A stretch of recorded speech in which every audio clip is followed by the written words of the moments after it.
אני תרמתי, אני רק לא יודעת למי, מלא ספרים. מלא ספרים. את רואה שם מאחורה ספרייה?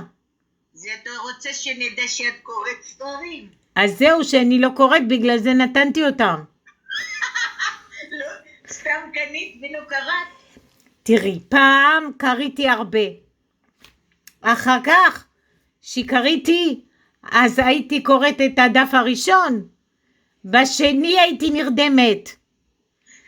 ומחר את האחרון. לא, ומחר לא זכרתי מה קריתי, אז חזרתי לראשון.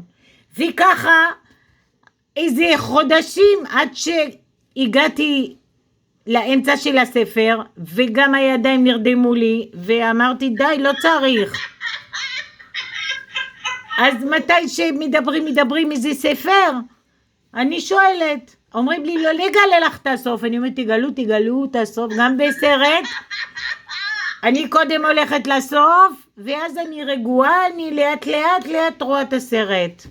אז אני בדיוק מה שקרה לך, אבל אין לי את הפעם קריתי, אף פעם לא קריתי. אני קריתי, אבל אני אף פעם לא זכרתי. אז למה קרית? למה? כי רציתי להיות קצת אינטליגנט. איבנט? נגיד אם מישהו היה אומר, קרית את הספר הזה והזה, אז בשבוע שהייתי קריתי אותו, זכרתי, אבל אחר כך כבר לא זכרתי,